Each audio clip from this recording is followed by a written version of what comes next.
experts, and maybe we can pull up some of the specifics of the spec for the programming language that they use to demonstrate how we can actually use these generic objects to deal both with the execution trace and the memory trace in a fully modular way. So I'm not going to be talking specifically about memory architecture arithmetization, but I will be giving you the underlying generic compilation process by which you can take any ISA that satisfies some specific properties, which hopefully will be intuitive by the end of the presentation, so that then you can take that and use all of the analysis that we have in the paper to just get the architecture that is efficient enough to implement. So the idea is that we want to figure out what the optimal design principles are for making VMs. Okay, so we want to figure out what exactly do we need for virtual machines to be optimal. And by optimal here, I don't mean the underlying engine. I mean the actual AIR itself, or the actual RAM that we use. So overall, so this is just the motivation for why we're going to do this whole process. So we want a very small number of constraints. You know, the underlying ZKP engine is out of scope here. We want to be usable with anything. And you know, if it's small enough, then we can get recursion without needing to do magic at the engine level, or sort of like work very specifically with you know, difficult constructions. But honestly, the most important part of this whole thing is the auditability. So in general, a lot of VMs, production grade VMs, industrially sort of like scoped VMs are massive, especially when we're talking about things like RISC-V, things like WASM. These things are really, really large. And we want to make sure that they're tiny. And that's because bugs exist, and they will keep on existing, and the bigger it gets, the more complex it is. And so, you know, I put in a bunch of things. I don't know if any of these are really controversial, but this is why we're going to sort of go down the theoretical work that we did here. So, okay, so this is actually fundamentally a problem of co-design. So really, you know, you start consensus, transaction engine layers, and then really for us, it's just about what ISA are we going to use, and we need the execution and memory traces to have very specific properties, and also what the ZKP engine needs to be. And this is stuff that, you know, people have been working on a lot, but I want to sort of make clear that what we're doing here is really fundamentally this. Okay, so we're not going to touch any of the engines, we're not going to touch any of the machinery. We are going to try and start from a first principles approach to designing an ISA which makes our life easier downstream. So we want to make sure that if I have certain properties to my ISA, this thing is only going to require an extra 3 or 4 gates in addition to its transition function to be fully memory and execution trace audited. So this is sort of where we cut off. And it really just boils down to what outputs are we going to use. So do they need 1, 2, 3 constraints, and what the degree of these gates are. And then fundamentally what the memory arithmetization it is that we can use. And overall in this talk, what I really want people to understand, or at least to be convinced of to a certain degree, is that we can actually use the same process for both memory and execution. And this sort of goes back to the modularity concept that, you know, we want to have, that we want to make sure we use exactly the same audited constraints as much as possible. And this is important because it's less code to maintain, and there's a much lower surface area for issues. So the first really existential question is, what is the representation of computation? And that's really the question that we're all digging at the very basics. So if I have a program, what's the mathematical object that fundamentally specifies what I'm trying to verify? So I'm giving you a sequence of opcodes, right, which is the program execution, and I'm giving you a full object of memory. And your work here is to ensure that these things can be encoded in some wrap or some, you know, rank 1 constraint system or something, such that, you know, only the valid programs actually verify, right? And this really is just a question of abstractions. And overall, I felt that these, you know, out of this work and pretty much work that everybody's done, the 2 fundamental objects that matter are the execution memory traces. And I'm pretty sure somebody who's, you know, done a lot of research into PL, etc., would say that every program for every type of ISA can be composed in this way. So that is really the starting point. So I just kind of want to what the objects are here. So we have the actual initial opcode. So this is stuff you code up, right? This is your actual program. Then you have the initial input data that comes inside. So it's a program with some starting points, starting data points. The sequence of opcode resolution is when the program starts, right? You've got the initial opcodes, but you start pretty much resolving them, right? And as you resolve them, you're making a sequence of opcodes that are coming out of your program. So this would be, for example, if you have a for loop in your initial input data, this is just the unrolling of the for loop, right? And so this is just external, sort of like computational creation of more opcodes by resolving previous ones. And this is what, for example, abstract syntax tree would be doing. It would be mapping these things. And this is sort of relevant intuition for us down the line. Then you have the final output data, so it needs to output something, and you need to know you've terminated. I know this came up a little bit earlier today. And in the memory traces, things are a little bit easier. So you have your initial memory register value, so how it starts, and if you're going to do read-write, you just need to keep track of that. And you need those two tables to be consistent with each other. And there's a lot of work that's being done there, so I'm just going to go through that really fast. But this is sort of as generic as it gets when it comes to abstractors. So, yeah, so this is probably very well known to everyone. The idea is that, you know, we have our execution table, memory table, and we're just going to add a bunch of columns in the end. And these columns are going to be the input-output columns. This is like offline memory checking, fully generic with a star, in the sense that this really is got nothing to do with what's going on in the execution memory tables. It's just its own thing. It's just a bus that connects the two parts. And the way I like to think about it is that in the execution table, we're asking questions. We're saying, well, you know what, fetch me part K of memory. And in the memory table, it's checking that part K is actually indeed the correct one.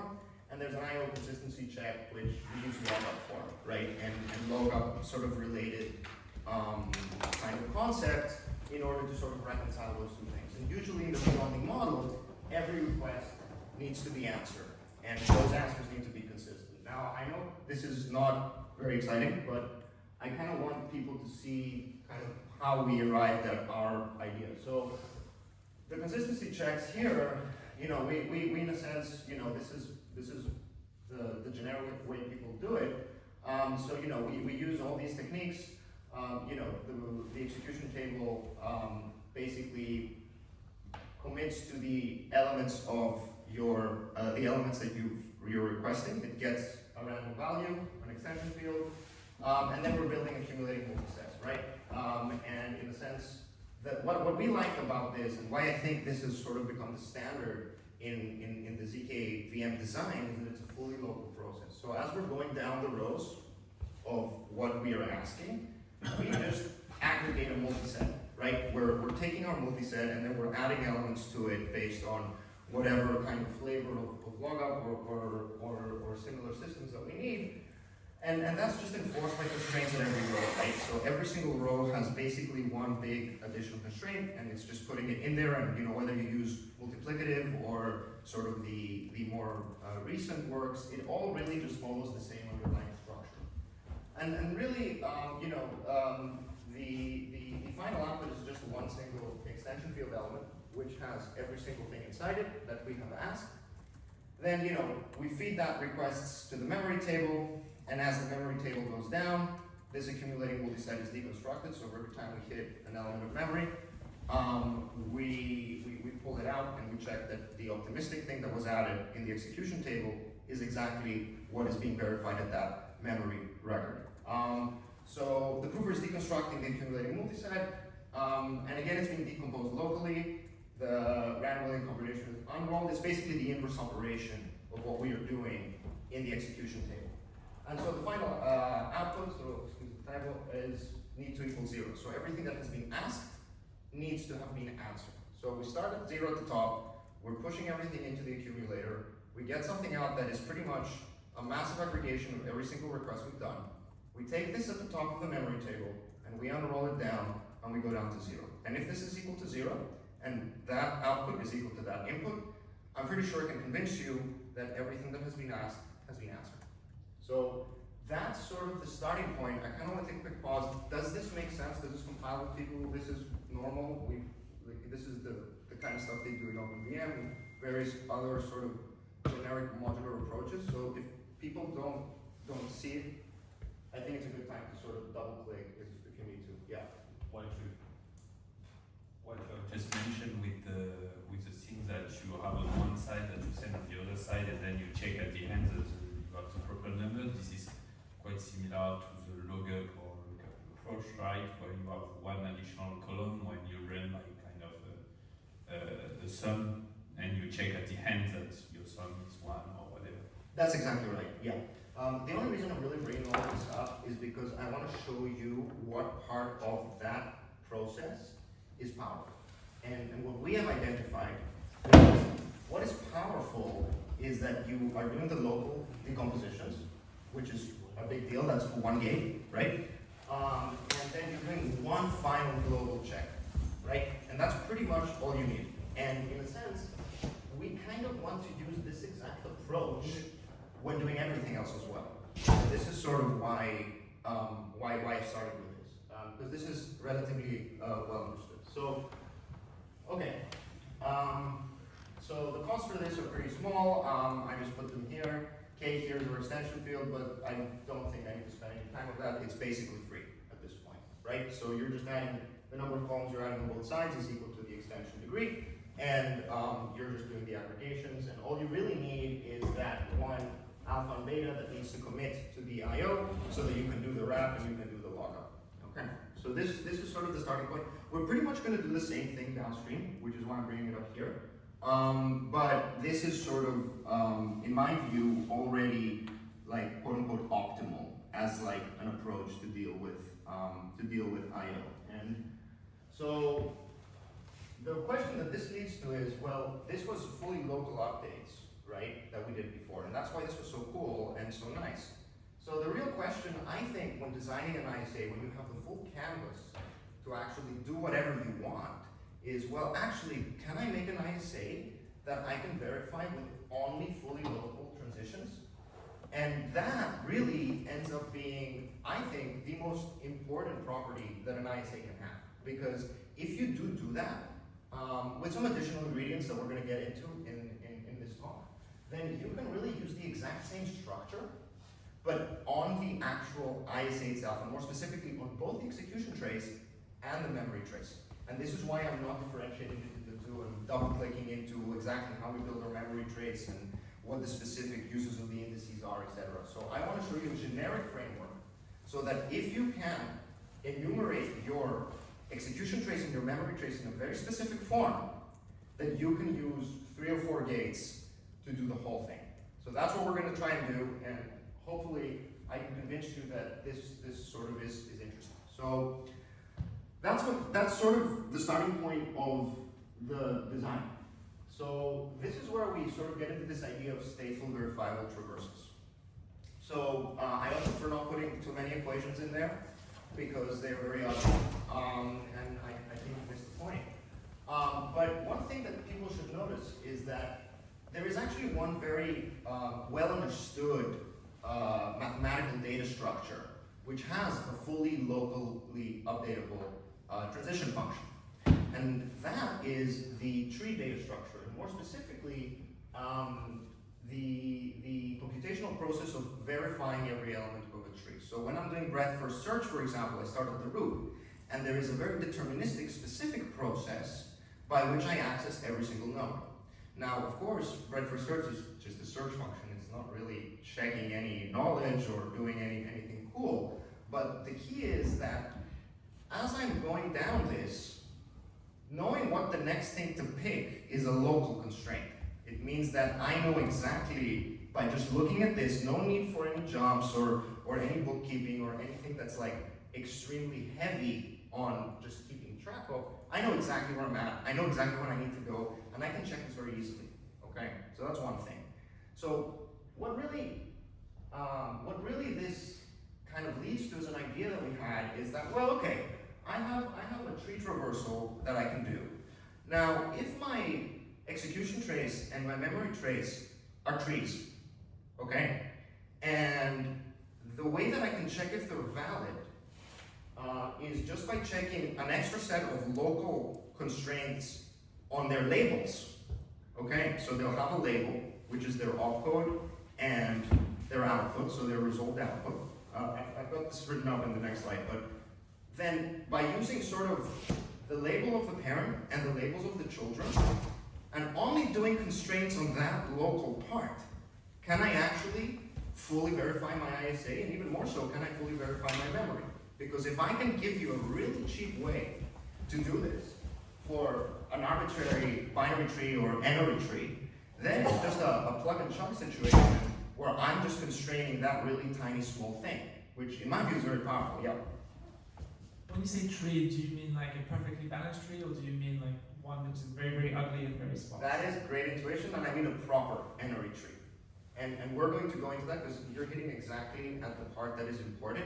This tree needs to have structure, and this structure needs to be that at every node, the total number of children is fully initialized, and it's always equal to a certain value. So it's an n-ary tree that's proper. Okay, so there's no sort of part trees, etc. Like we are using this structure. Now, of course, with some work, you can sort of pad it and do things, and these are resolvable problems, but it is a concern that we can talk about. Yeah. But what are the nodes of the tree? Because if it's instruction, when you execute, it's linear, so it's a tree, but it's degenerate because there is only one instruction that follows each other.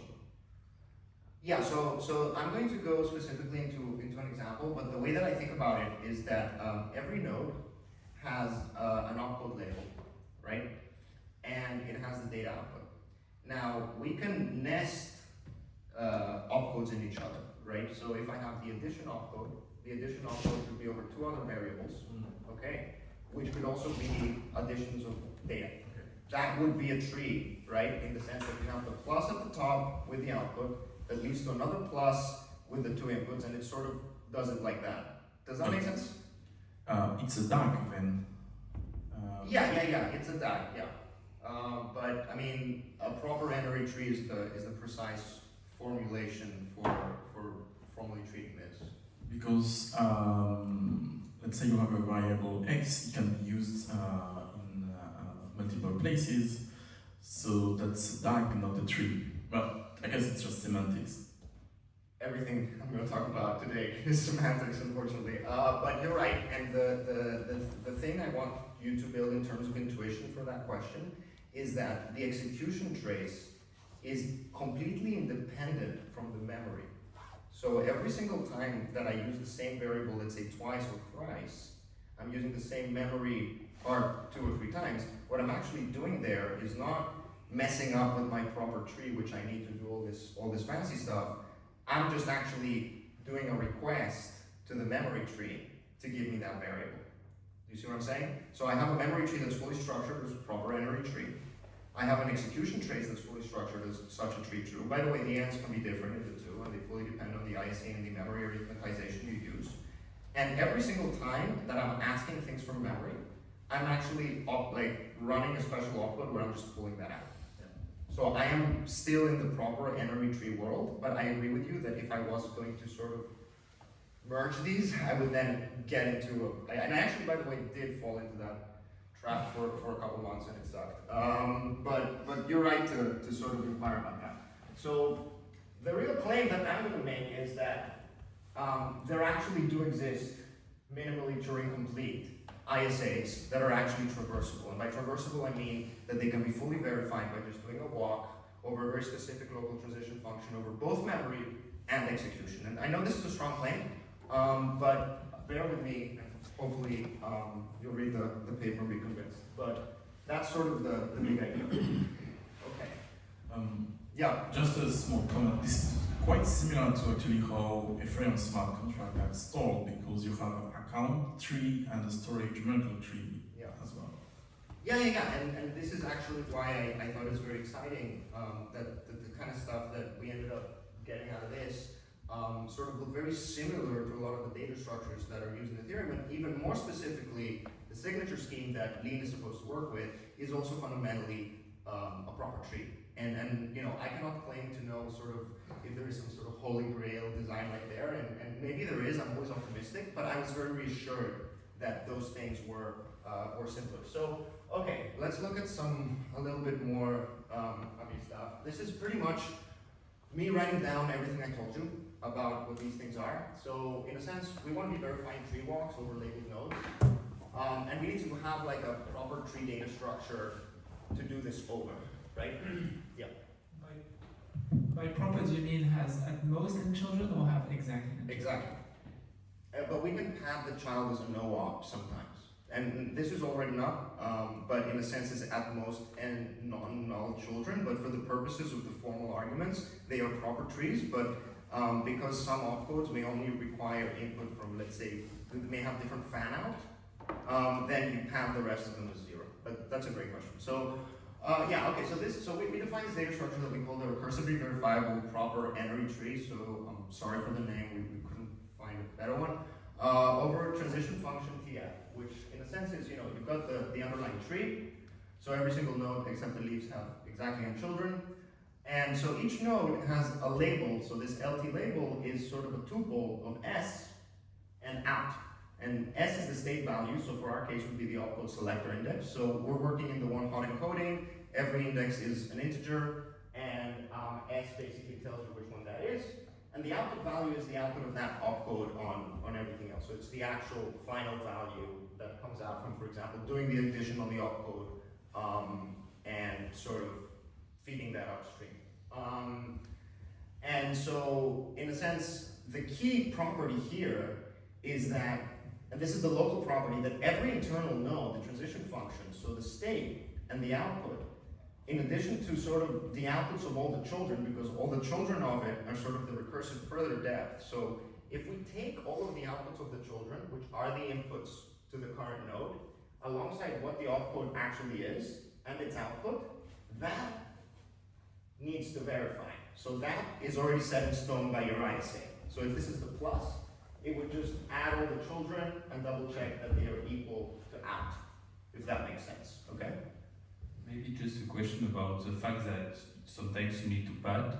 Does this increase the cost of your proof?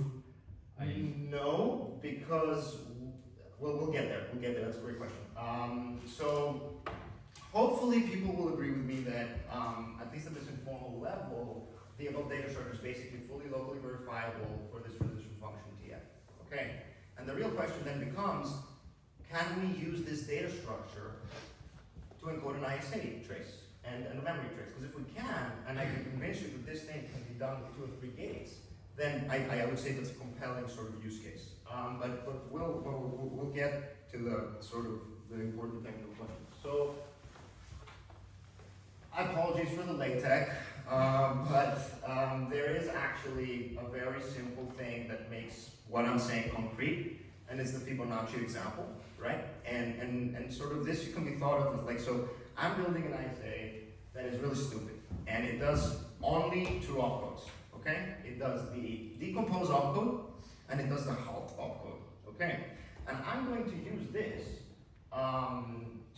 along with a specific transition function, to verify that F, for example, and N here are basically Fibonacci. Okay, so N and F are better. All right. So I'm going to start with a certain value. So the 4th number, which is F equals 3, and I'm just going to go down and double check that indeed at the top what I have is actually a Fibonacci number. Okay, and in a sense what I'm doing here is I'm saying, all right, so I'm going to run a decompose on this, okay? And this decompose leads to 2 parts, because at the top, when I run decompose, so the transition function takes in decompose as the state. And when it takes in decompose as the state, what it does is, it, in a sense, splits it up. So the n equals 3, f equals 2, or n equals 2, f equals 1 are the out, right, from previously. So this is sort of the outputs of the further nodes down. And the point is that transition from the top node to the 2 bottom nodes is local in the sense that it checks that the top thing is actually equal to the sum of the two values. So 3 equals 2 plus 1, right? Excuse me? Yeah. Shouldn't it be n equals 5 on the top? Hope not, but maybe. It should. Yeah, sorry guys, but I hope that it's, Okay. you get it though, right? Yeah. I can't count. So the point is that, like, what this demonstrates, right, is that if my opcode here is sort of, so pretty much my initial program is decompose n equals 5, f equals 3, okay? And what that is supposed to be checking is that actually, you know, that is a correct Fibonacci tuple as we define up there, okay? So what it will do every time it runs decompose, so we define what the transition function verifies when it sees decompose. And what it verifies is the sum of the two ones lead to that. Now, if it's a 2-1 or a 1-1, then the state has to be halt. We can constrain that too. Again, we're talking 1 gig here, okay? We can constrain that too. So then it just ends there. It won't ask for any more children. Whereas here, it's just going to keep going down. And we're going to go from decompose, and you need to provide these two elements. And because they're a 2-1 and a 1-1, it's going to work out. Yeah. So on the right tree, how do you know up the how to one? Like, shouldn't it be a proper binary tree? So how do you? Yeah. So I mean, the point is that you can basically have a special symbol for null, and because the halt states are actually identified, so every state that is an ending state, we call it terminal state, and we know these from the beginning. And I'm going to actually very specifically tell you exactly the restrictions that we require on these transition functions, because it's not a free-for-all. But when these transition functions are what we call terminal transition functions, then we know exactly that if any of the children are not no-ops, then it fails. Okay, and that's already provided to you by your ISA. Okay, and we know this from the beginning, and this restricts the design space a bit, but does it in a way that makes life a lot easier. Basically, the key property, and I think this is actually the next slide, is that for every opcode, the fan out has to be constant. Okay, so this kind of goes to your question. So, are any ISAs really traversable? Is really the question. Because if they are traversable, then we should basically look at the cheapest locally updatable walk and just implement it like that. So, well, what we found in this paper was that there are specific sufficient conditions for your ISA to be traversable in a cheap sense, in a sense that the questions you're asking and the question you're asking are not a problem and not showstoppers. Yeah. So for Fibonacci specifically, do you agree that we can have a local-only computation just with a linear trace as opposed to this fancy tree? Like, what does the tree structure give us? So the tree structure gives you an ontology, so a structure by which it's basically like a PCB, if you think about it. Like, it gives you a recursively verifiable way to check Fibonacci. So in the same way that when you write a piece of code that is recursive, that is very small, right? But then when you're actually executing it, you have to unroll the whole thing. Much here, we will unroll the whole thing opcode-wise, but we still keep the compact nature of the recursive part. And that's the big idea. That we are leveraging the fact that it has recursive structure so that we can have very, very few constraints that are then recursively checked at every level.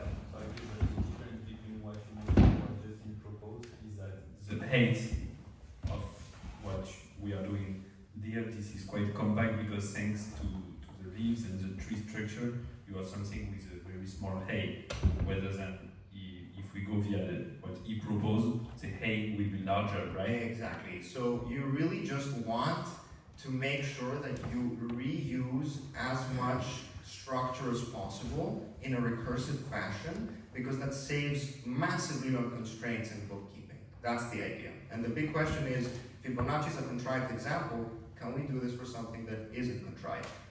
Does this structure help you a lot on the proof side? Yes. In the proof generation, it's brings some benefits. So the main benefits you get are you have a very small number of gates. So for NOC, we basically were able to get to the same level as the Starkware, the Cairo number of gates. We have degree 4 gates for that specific ISA, and the total number of columns is very small. So we're talking like 20, 30 columns, something like that. It's basically really, really small. And every row is a different, I'm gonna show you the generic canonical design of the table right now. But the main thing you win is that you make it really small tables with very few constraints. And it's basically optimal in a sense because every row is an opcode. So there's no moving stuff around. It's just the minimal number of information that you need. So, yeah. Does the simplicity of the structure give you benefits for verification? Yeah, well, it leverages this fundamental concept in the Start and the AIR world where the transition function needs to work for every row. If it's recursive, and we know that the recursive nature of this thing is enough to prove veracity, then the only thing we need to do is have the local constraints for just one, for one transition, which are way fewer than if you start moving stuff around, because you basically get rid of every bookkeeping thing, like I put that there, so now I need to keep track of that. And if I don't keep track of that correctly, somebody's gonna inject something in there. So it gets rid of all of that and makes it really simple. And I think at this point, it's important to just show you the canonical table representation that we have. But, so this is the quote-unquote formal definition. The point is, so an ISA can be traversable. What I mean by traversable, I say, well, there's a bijection between every valid program, right? Every valid input program that I code and input data to these recursively verifiable proper n-ary trees. In a sense, what this means is that there exists local transition functions for the memory and the execution table specifically, and some n1 and n2, number of tree branches, such that these are one-to-one mappable. So for every program and every input, there exists a unique tree of the special type that we have. That is exactly what the trace is for the execution and exactly what the trace is for memory. And if I can show that for my ISA, I can generically compile it with very few constraints. Yeah. How many opcodes do you have? Because you said that each node is one opcode, but how many opcodes? Sorry, so just to be clear, each node is the execution of an opcode from the set of all opcodes. Yeah, and how many opcodes in total?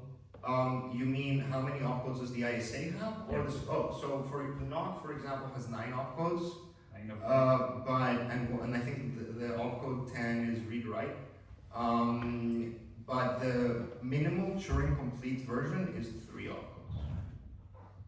It's the memory lookup opcode, and then 2 very specific recursive opcodes. I have that on the paper. I can pull that up after the presentation if you want to see it. I just purposefully did not talk about NOC because I want to make the point that this is generic, but it's 3 opcodes. It's called baby NOC. Yeah. So, like, the thing that confuses me, like, if you just consider the execution of a program and you view that as an algebraic circuit, then, like, fundamentally, this is already like a tree structure to some extent like that, right? But to me, it seems like it doesn't matter what the opcodes and therefore like kind of the nodes are, right? Because fundamentally, any opcode can always be written like a tree like that, or not? Well, okay, to a large degree, you can write any programming language as an abstract syntax tree, which I think is what you're getting at, that you can sort of write it like that. The key, though, is that you need to be a little bit careful about the interdependencies between nodes.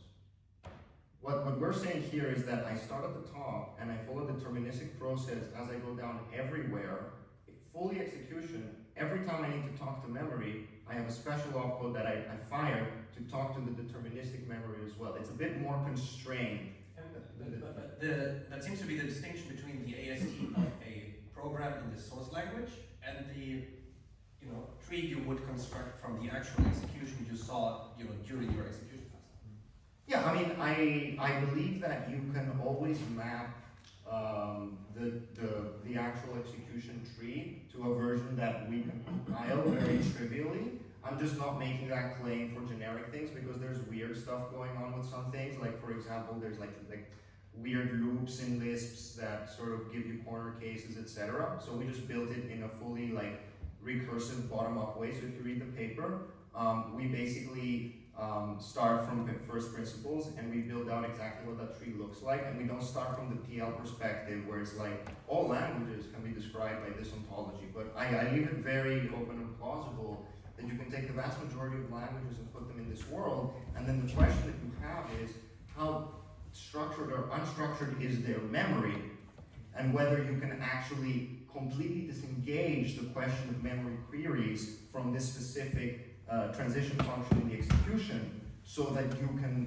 definitely get just 2 walks and be done. I don't know if that covers you. More or less. Okay. So yeah. So that's the ISA that we want to find.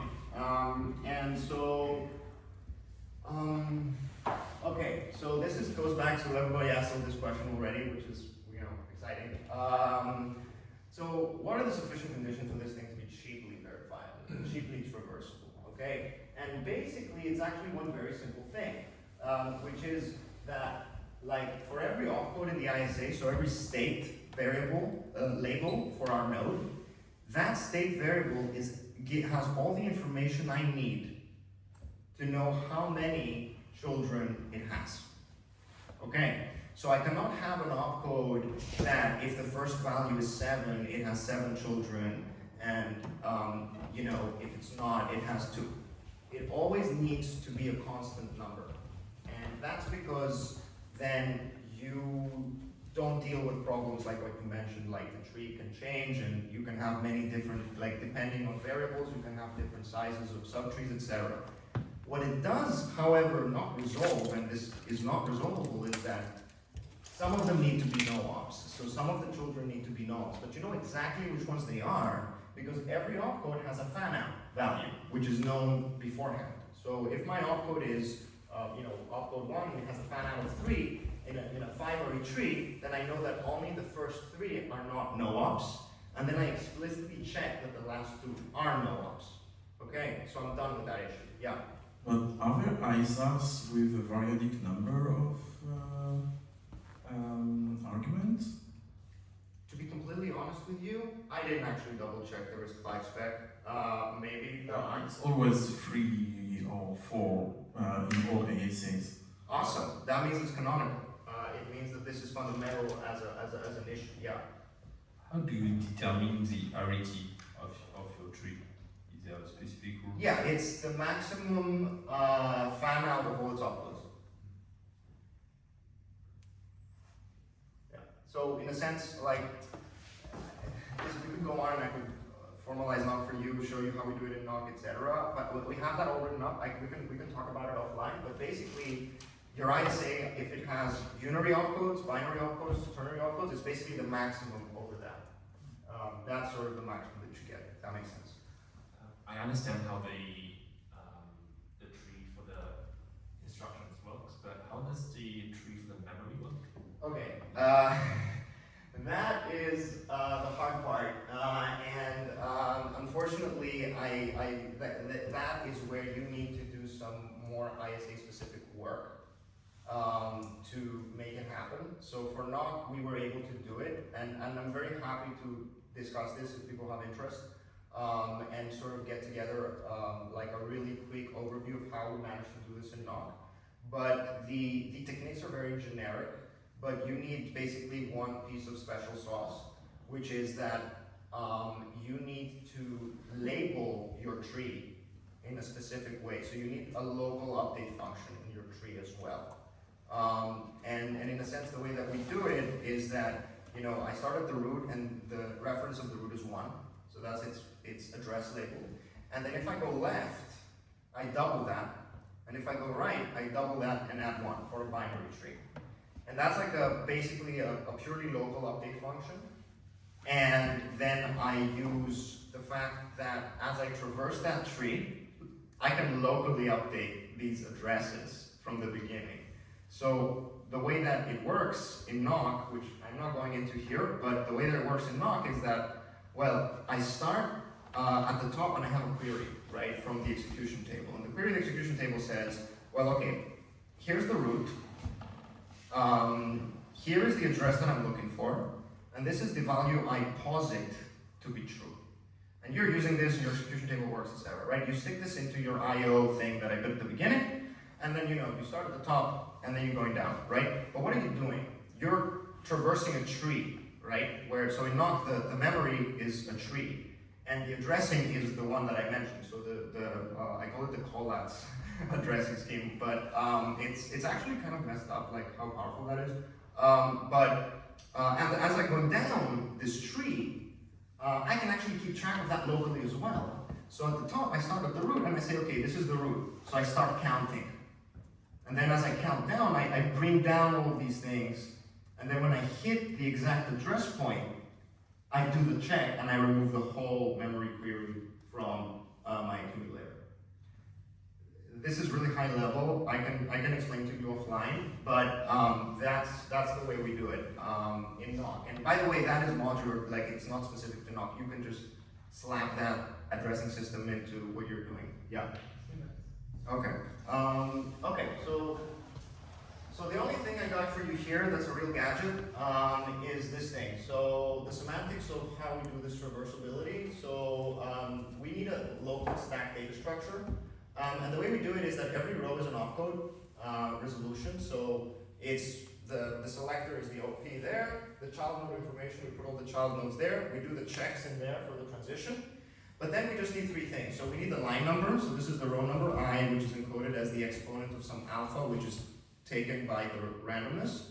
And CT is the total count, so the total number of nodes that we have been observed until now, but which haven't necessarily been resolved. And the point is that updating these two things is a purely local process. So every time you go down to the next row, you multiply ln by alpha, and every time you go, and you'll see what CT does. But this is basically emulating a stack. So the process is basically that. So the process is that we're updating the line numbers. And we're keeping them in this unique representation. Alpha is, you know, the response from the verifier of the commitment of the underlying table. And so the count is the only thing that's really new here, which basically says that the count is how many new opcodes now do we need to check from the stack, okay? And this is just like a hack way to build a very, very efficient stack for this, which is all you need in order to do the DFS. And then finally, the prover builds the accumulator using this alpha, and it's not the same as in the I/O setting. And you know, if I have a couple minutes, I can tell you what we do. But the point is that this creates a stack, and every new row we pop from the stack the value that was indexed to be resolved at that line, if that makes sense. So I have it right here. Yeah, so the accumulator is really the key new gadget here. So it keeps all the children that still need to be resolved. So we remove, like, you know, every time that we reach a new line, we remove from the accumulator the node committed with that index, which is unique, okay? So we can't cheat. And then we add to the accumulator all the child nodes that are non-terminal, and then we give them unique indices that strictly increase, okay? And then, you know, when we add all of them, it's the fan out, so that's how we get the CT, okay? So this is just a local way of keeping a stack that only requires 2 columns and 2 constraint gates, which is very cheap. Basically, it's a KB store where the keys are the powers of alpha. And with a couple of gates, that's all I need to do my walk, okay? So that's the key sort of technical idea here. And I have this actually done for your Fibonacci, even though it's wrong because I got the N wrong up there.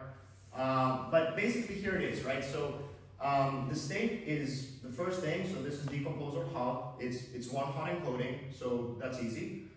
The label is basically the data, right? Then we also have the data for the left and the right child. And this is sort of the part I want you guys to grok. So the first line number is alpha to the 0 of the input, right? So that is always multiplied by alpha as it's going down, that's a unique identifier.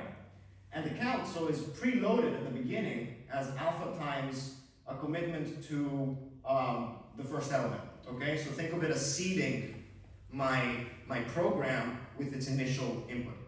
And so what it does is, in the first row, it pulls that out, okay?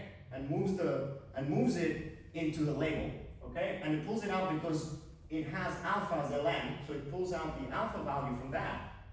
And then, because it has to put in 2 children, okay, that decompose on the count goes up by 2, alpha cubed, and then it adds into the accumulator the index of alpha squared, which is the left, and the index of alpha cubed, which is the right. Okay?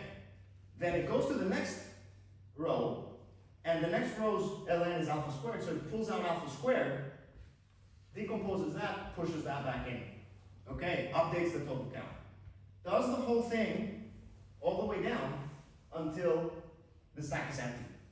And by the way, this is important because it's a very nice way for us to make sure that our computation is terminated when the stack is done. It's a purely local way of verifying the termination of the whole stack, because there's literally nothing more being pushed in. There is no special thing we need to do.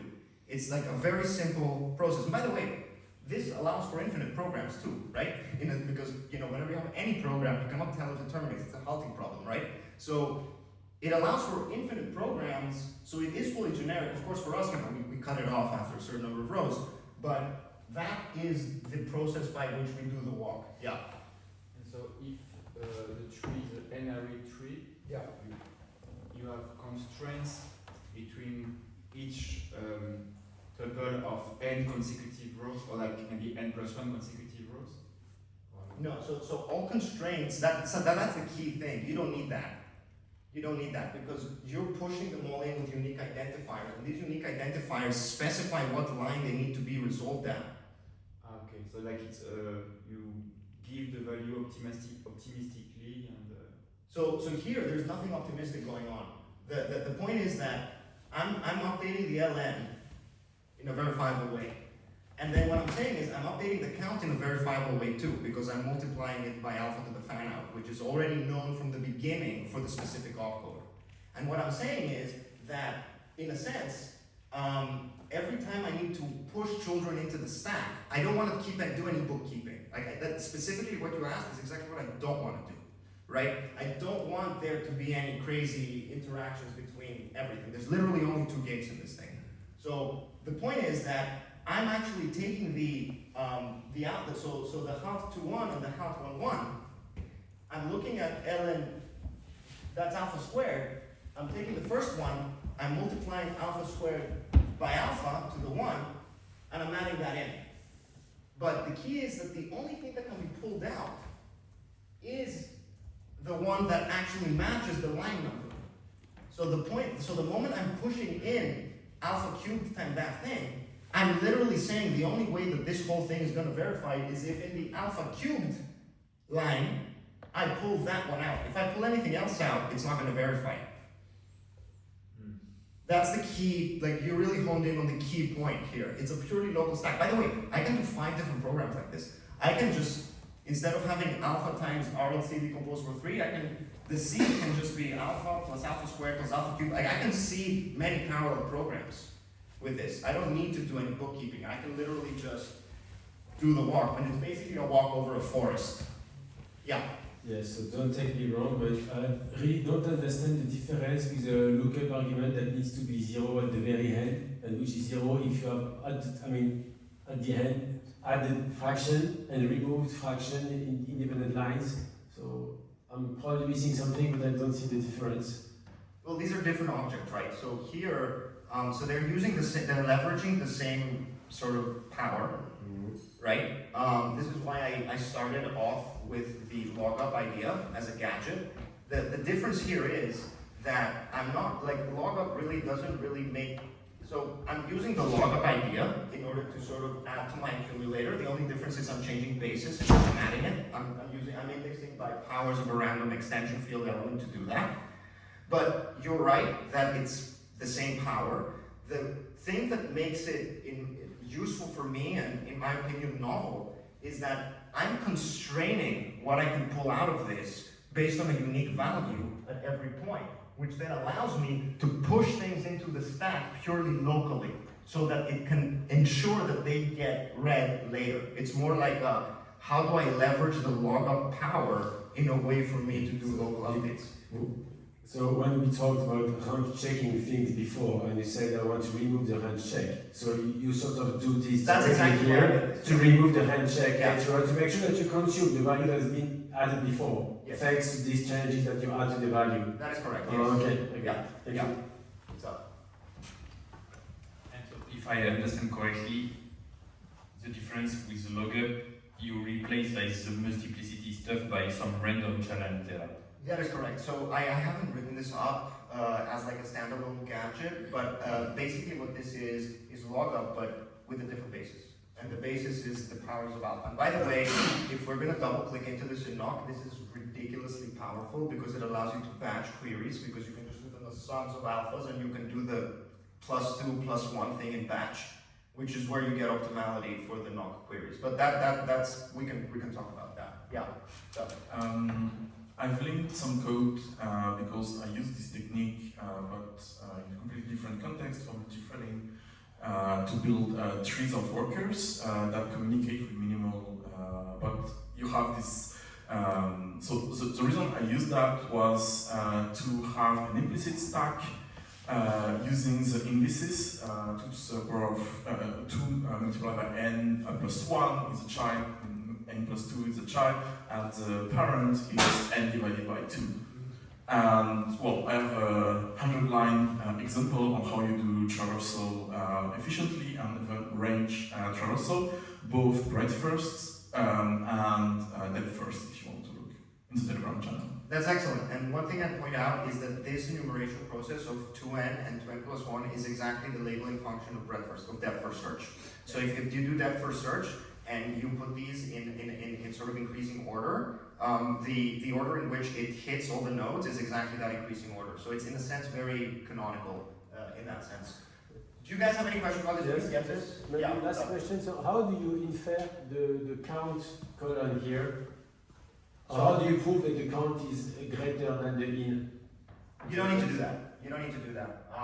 The point is, the count, in a sense, you can think about it as the pointer of my stack, right? So like I use the count to add things.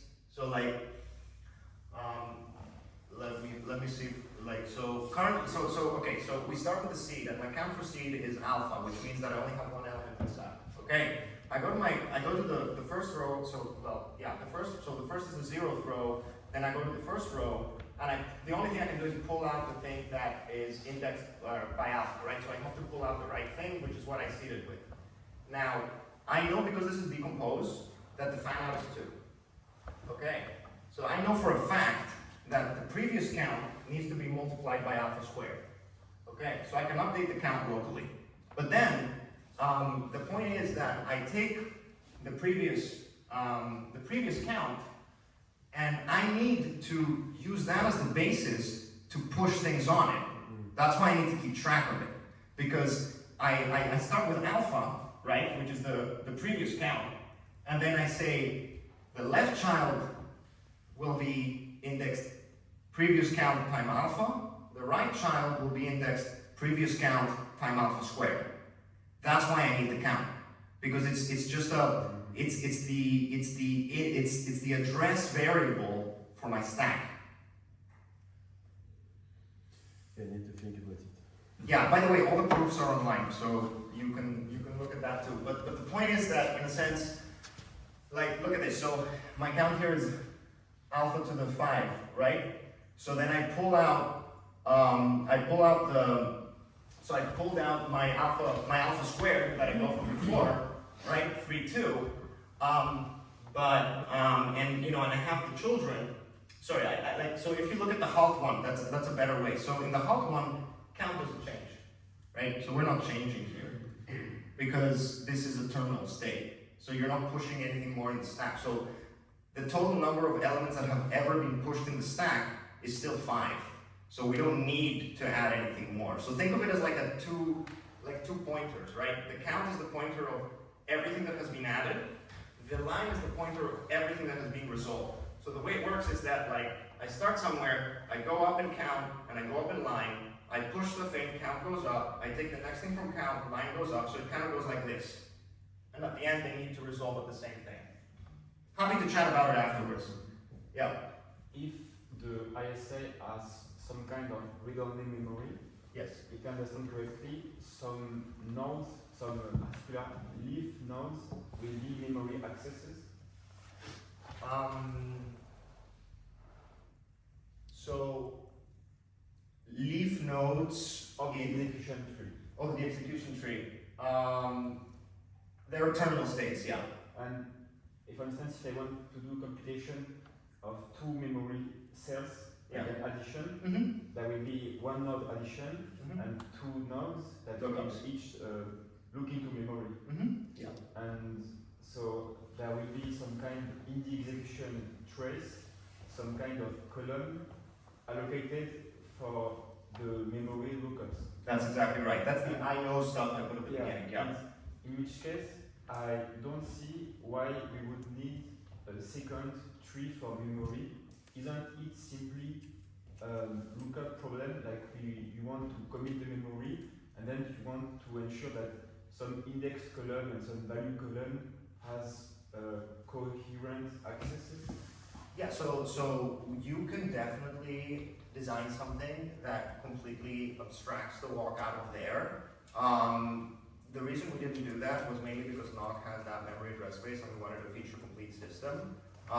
But secondly, so this is where it gets a bit more subtle, and this is something that for your use case is something to elucidate. But the idea is that if you wanted to read-write memory, you basically need a way to arithmetize RAM. And the tree structure is a very nice way to do that, because if I'm writing things to it, I can just take two already existing nodes and sort of like link them up in a forest. So it's feature complete in that sense. But if you're looking for a super minimal thing that has really stupid memory, that is read-only, I agree with you that you can literally just do a lookup and be done. Okay. So, but one yeah. execution tree, one committed memory, and You're one lookup for some column into this memory. Yeah, all we have to do is update the IO gadget at the beginning. That's why I kept it generic to the one that you want. So it's fully usable with any kind of IO system, as long as everything that's asked is responded to. So all our formal results are not opinionated about the structure of this IO. So you can absolutely roll your own. What I'm saying is that you can do the same tiny thing on both memory and execution, and that's relevant if you want to make your memory read-write as well, mostly. Okay, and so the memory tree is useful first if you want your memory read-write, or second if you want some address space in your memory, correct? Yeah, so the memory, so this is the reason I didn't go into this in detail, was that one of the nice things about having a tree memory in something like NOC is that in a sense it's all fundamentally one variable. So even the internal nodes in memory are still data points because they're lambdas. So it's like you can pull a program out as well. In like if you don't pull just leaves from memory, you can pull out parts from memory that are more complex, and it's sort of like looking up a library. And this is really cool because you can have like specific subsets of memory that are programs, and you can pull these out in memory and stuff. But that's complicated. That's higher feature stuff. If you want the most basic thing, the lookup does suffice. But because we wanted to make a generic thing for capturing everything, that's why we also put it in there. Yeah. So overall, these are the costs. You do one BFS, one commitment, and 3 K columns. K is the extension field. The transition constraints are 3-degree 4 gates, and the transition function constraints, which are black box, which are the ISA constraints. And if we're using one-hot encodings, then we have 3 opcodes. That's like what? 2 gates, 3 gates, very 3. So that's why I'm excited about this, because you pretty much get everything here. You offload all of your costs in something that a Stark or an AIR system can absolutely handle by putting everything in every single row. So you fully leverage the fact that this Stark security property is that this constraint system applies for every single row. That's the part that you really leverage here. So that's how you double sort of your power to use this recursivity property, because that's actually how Stark AIR is defined. The Stark AIR says that the polynomials I have at every single row sort of adjacencies satisfy a local transition function. That is Stark, right? That's the whole thing. So we're actually just taking that blueprint and we're saying, well, actually I'm going to make an ISA that exactly looks like that, so that every row is an opcode, and the only thing we need to check is these local constraints, and the Stark does all the heavy lifting in the engine. So you don't have to worry about keeping track of lots of things, and this is pretty much all you need. And hopefully I've convinced you that the only reason we can do this and it's not cheating and crazy is because they're all local. Yeah. Just a question, is there a maximum stack depth that you can handle with your framework? Yeah, that's the closest. Alpha to the power of something at the end might wrap up, or you don't know? Yeah, so there's a bunch of bookkeeping stuff you need to worry about. So the maximum size is the total number of rows. The total number of row maximality has to do with the set and cosets that you use for your underlying thing and the like all that stuff. But that's really the only limit. Of course, there's security bounds, right? Which is 1 over the size of the extension field, because those are the standard logout security bounds, which still apply here in our case, because you need to make sure that the underlying field that you're using is big enough so that Schwarz-Zippel can sort of save you. But as long as that is resolved, so as long as it's big enough, okay, and you're only really paying for that in columns. Like if you're doing extension 5 instead of extension 3, it's 2 extra columns, it's nothing, right? So the maximum is the maximum that your engine can support. Yeah, that's all I got, guys. And that's a super lame slide, but that's the paper. That's what I got. Yeah. So you can't have jumps in your ISA.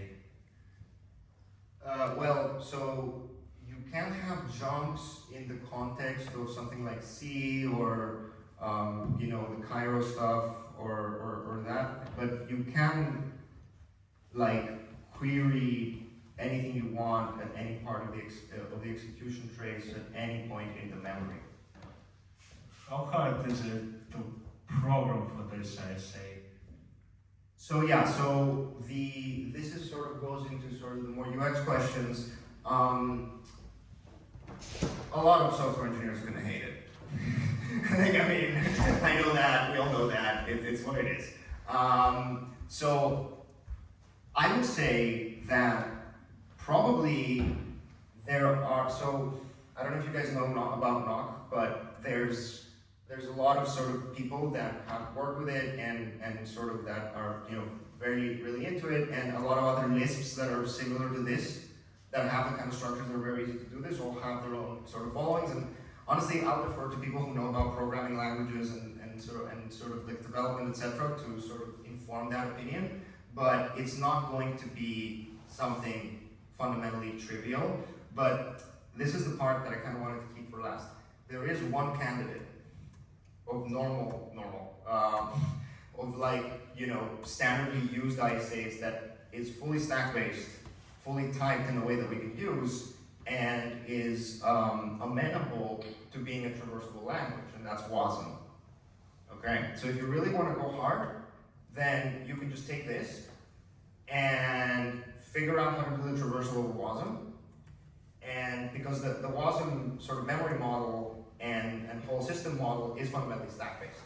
So that's what I would say is that if you want to take this to the next level, it would probably be using it with something existing like that, or find some sort of exotic mapping from RISC-V to LLVM IR that looks like this too. I think that could also work. Of course, it's more expensive because there's a lot of opcodes, but it's one big selector anyway, so how big it's going to be? Not that big. Yeah. But if you don't have jumps, how do you do your if and else? Do you use fine nodes like in LLVM? So the memory model that you're going to use if you're going to adapt this to LLVM, and disclaimer, I haven't spec'd that out fully, so there may be some fundamental issues that make this much less compelling for that use case. But the fundamental thing that you need to do, which I don't have the answer to, is you need to figure out your memory arithmetization so that you have a fully deterministic execution trace that is super cheap and super small, gives us everything nice. And then probably what you're going to have to do is you're going to have to make sure that you define your lookups from memory in a way that emulates the normal sort of way that it works. But I'm not an expert in WASM. What I noticed was that it's structured in a very similar way, and that I think with a little bit of work, you can actually get something ridiculously cheap. So I think for the lean ISA this is possible because you can obviously aggregate signatures 2 by 2, and then you have obvious tree structure. But for general programming, this seems very hard. Yeah, so really I would say that the two open problems, if people want to leverage these kinds of ideas, but also deploy ZKVMs that are usable by people that don't actually work with this kind of stuff, would be either to have some kind of transpiler from their languages to something like this, which nobody really likes to do, but that's obviously the one way to do it. Well, the other way to do it, of course, is to try and see if you can do a bijection between something like WASM and the specific formal objects that we have here. And if you can do that, then you can generically compile. But actually doing that mapping is sort of where a lot of the magic lies. The issue with WASM is that it's 500 lines of spec, a lot of instruction, way like 3-4 times more than RISC-V. It's a pain to work with. Oh, for sure. Many companies like Polkadot has been moving their WASM VM to RISC-V, for example. Yeah, that's good context. So the reason I said WASM initially was because it's tight and it has all these really nice things that make it very clear what these bijections would look like, modulo some questions around the jumps.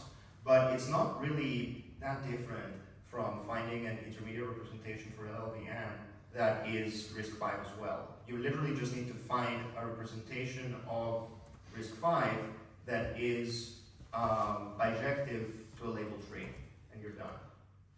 In the same way, I just don't really know much about the way that RISC-V works. If stack-based language, ISA, are actually amenable to this, I think we should just, like the EVM is stack-based, so probably for ZK EVM, but there is only one, the one from linear. Yeah, no, that's a very good point. And I think there is very interesting and low-hanging fruit here about sort of what are the, like, can you give me a generic bijection from a stack-based VM into this thing? I think you can probably do that very easily, especially given the context you provided about the way that you do the memory addressing in the EVM. So yeah, maybe this could be a way to do EVM really easy. I know for a fact that a lot of the formal verification work that we're doing on the EVM also just involves making a really large transition function and checking all these transitions, right? That's what we do here, really, also. So I think in a sense we're all kind of approaching the same thing from two different directions. But again, this stuff right now I'm saying it's more speculative, like I haven't drilled down on the specifics, but it's very plausible to me that you would be able to leverage this very cheap stack and any structure you have for your EVM or any stack-based languages to actually get generic compilations of these architectures. I guess the main takeaway that I hopefully have convinced you of is simplicity is really great if we can get it, and that I think there is something here to look at, because we could potentially get a really, really simple system that is Turing complete. And that just requires us to do the right abstractions at the memory and execution level, and if we actually can do that, then we don't actually need more than a couple, like 1,000 lines of code for the whole thing.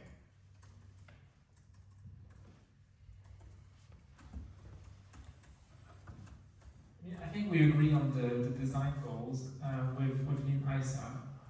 We ended up with a very similarly very minimal ISA. I think a lot of the instructions are kind of very local, like we add and we also have a memory read. I guess the main difference that I see is just the jump. But I guess in what way, the way that we've checked the execution traces is all using local checks. It's just that it's on the line as opposed to on the tree. I just don't completely understand what is the advantage of the tree over the line. So, I mean, we're going to have to take a look at exactly what you guys did.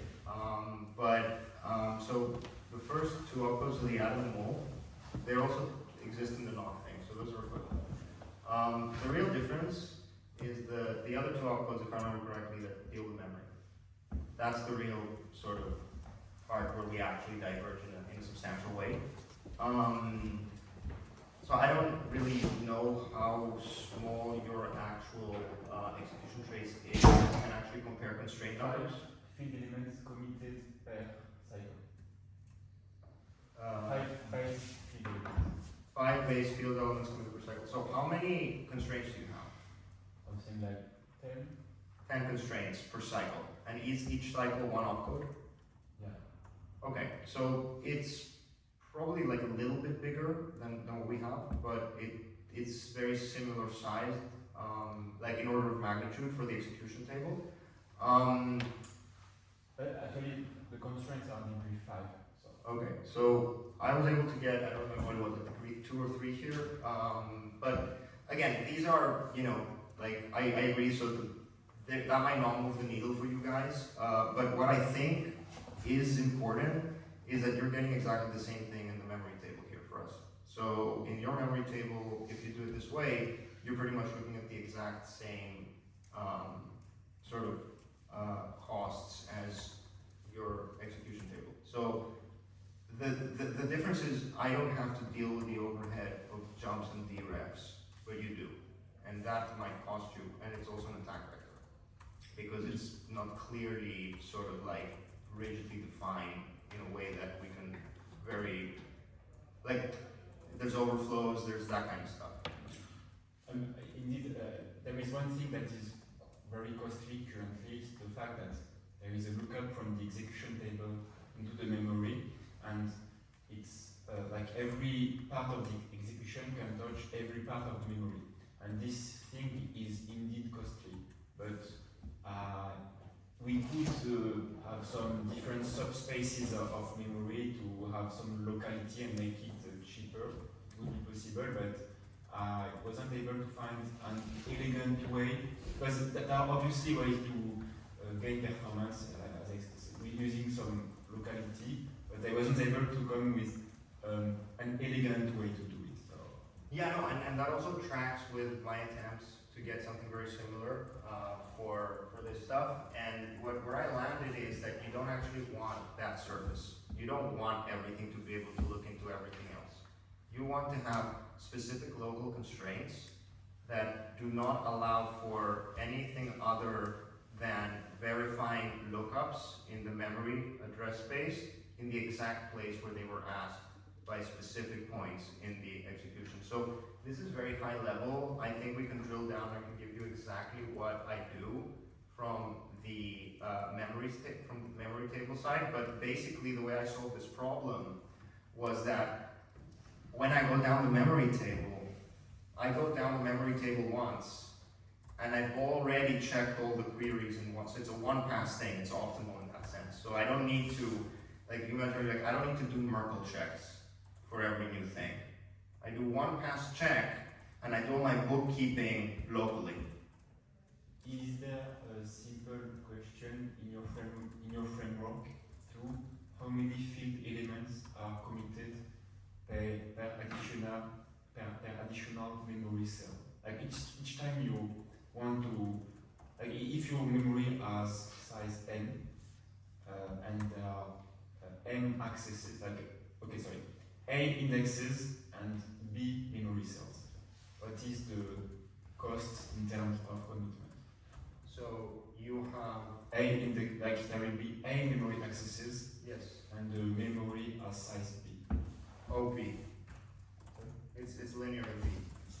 It doesn't. A is constant. It actually doesn't scale with the number of queries. But you still have to commit to the indexes you access memory too? Yeah, so these are committed, so as you're going down your rows in your execution table, if you hit an opcode that's an access opcode, you stick stuff into the accumulator. So you don't pay any extra cost for that. That's just part of the transition function. When you get into the memory table, you start at the top of the root and you keep going down. And there's like a very specific way that you only need to traverse the tree once and you've checked every single query, even with multiplicity.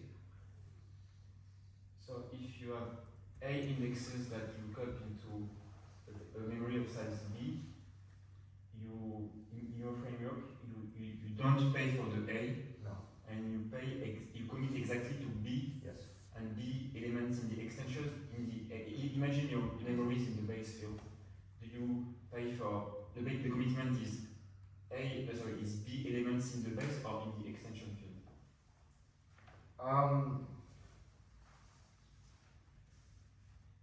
So the way that we did it was that we had a tree, which is the memory, and this is base field. Okay.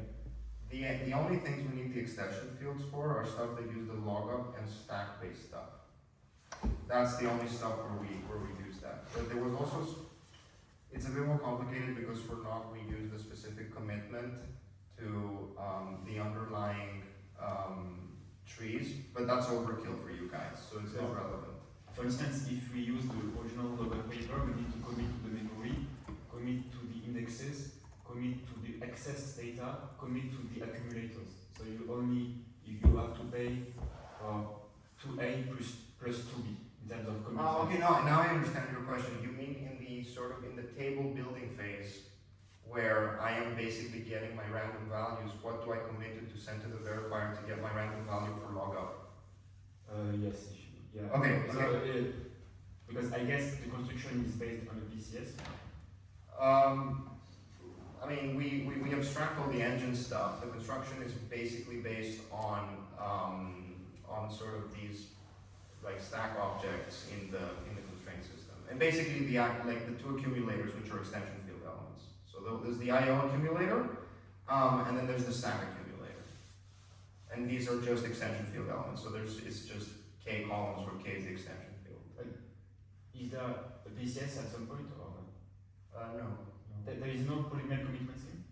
I mean, we use polynomial commitment schemes in the underlying sort of engine. So when we're compiling the AIR, we're going to use the IOP and the PCS and whatever. But that stuff is, abstracted away. Like this is literally just at the surface level of the AIR. It's not dealing with it's assuming the rest that you're giving me an AIR, and which is what we do here, and you can do whatever you want with that afterwards. Like you don't have as long as it's encoded as an algebraic circuit, you can compile it with whatever snark you want. It doesn't make any assumptions about the underlying ZKP. Do you have a slide of the NOC VM opcode? Yes, of course. Well, slide. I have the paper. Let me pull it up. Yeah. So let me just.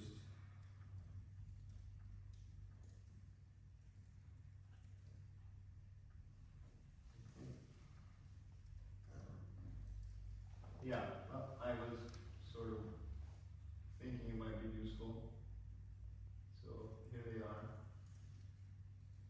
Please ignore them. I'll tell you which ones are sort of relevant for intuition here.